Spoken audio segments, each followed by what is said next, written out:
जय श्री हरि।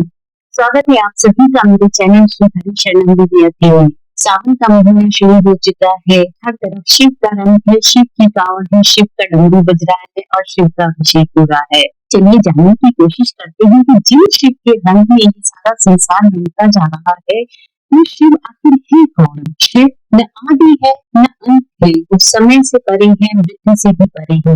वो इस सृष्टि के आधार भी है और संसार करने वाले भी है। शिव एक शब्द नहीं है, शिव एक चेतना है, एक अनंत गुण है। एक शिव एक मूर्ति नहीं है, एक शिव का न कभी जन्म होता है न कभी मृत्यु होती है। शिव हर सांसारिक क्रिया से परे है और हर सांसारिक क्रिया का हिस्सा भी है। शिव कोई देहधारी देवता नहीं है, शिव ब्रह्म है, शिव चेतना है, शिव ध्यान है, एक ऊर्जा है, शिव एक अनुभव है, एक तत्व है। जब ऋषियों ने उन्हें निर्गुण रूप में पूजा तो गृहस्थों ने उन्हें सगुण रूप में उनके पूरे परिवार के साथ पूजा।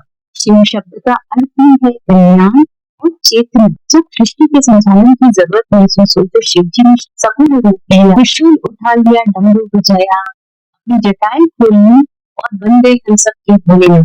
मां पार्वती को अपनी पत्नी का दर्जा दिया, राक्षसों के संहार के लिए अपना बेटा पैदा किया और उन्हीं के बेटे श्री गणेश जी ने सबके प्रथम पूजनीय है।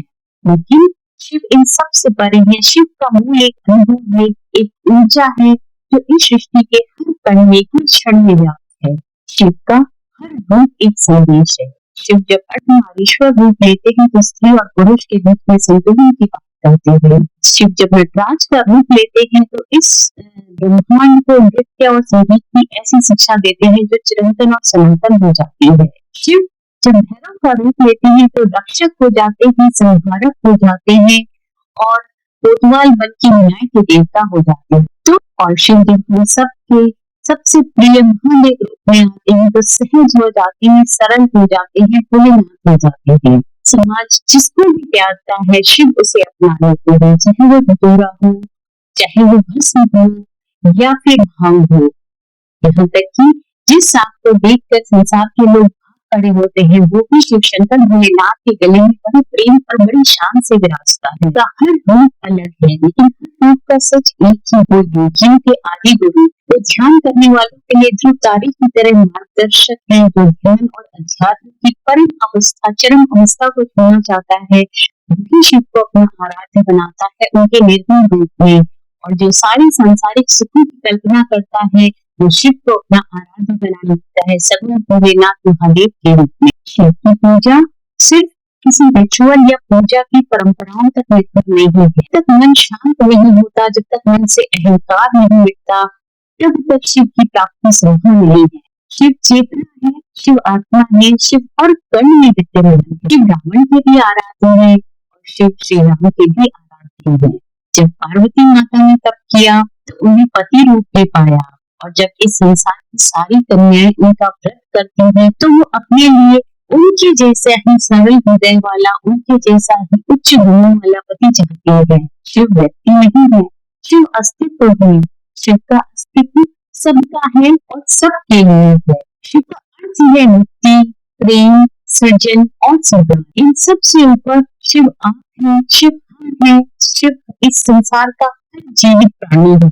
शिव परम शक्ति है लेकिन परम सरल है। शिव हर देवी देवता से अपने भक्तों के सबसे ज्यादा क्लोज है। देखिए जो इस संसार में हमारे लिए सबसे बड़ा दुख होता है वो होता है अपने से बिछड़ने का दुख।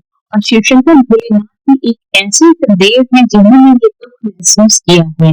अपनी पत्नी के दुख में जब वो पूरे संसार में बावरे हुए उनकी मृतदेह लेकर घूम रहे थे तो उनके विरह की वेदना की कल्पना कीजिए। वही तकलीफ हम सबको भी होती है जब हम अपने परिवार से दूर होते हैं या फिर हमारे परिजनों को कोई नुकसान पहुंचता है। अपनों से बिछड़ने का दुख सिर्फ और सिर्फ शिव जी ही जानते हैं, इसलिए शिव हम सबके इतने क्लोज हैं, इतने प्यारे हैं। शिव 5 तत्वों से बने हुए इस ब्रह्मांड का आरंभ है और अंत को जानने, शिव के दर्शन के लिए कोई मंदिर नहीं चाहिए, सिर्फ एक मन चाहिए जो सरल है, जो शांत है, जो शिव जैसा ही है, जो शिवमय है। तो शिव पे शुरू होता है और शिव पे खत्म हो जाता है। तो अगर शिव को जानना है तो खुद को जानिए, क्योंकि शिव और कोई नहीं है। शिव आपके अंदर है, हमारे अंदर, इस संसार के हर प्राणी के अंदर है। वीडियो अच्छी लगी हो तो इसे लाइक और शेयर जरूर करिए और इसी तरह की बहुत सारी छोटी बड़ी वीडियोस के लिए बने रहिए श्री हरि चैनल की इस यात्रा पर मेरे साथ।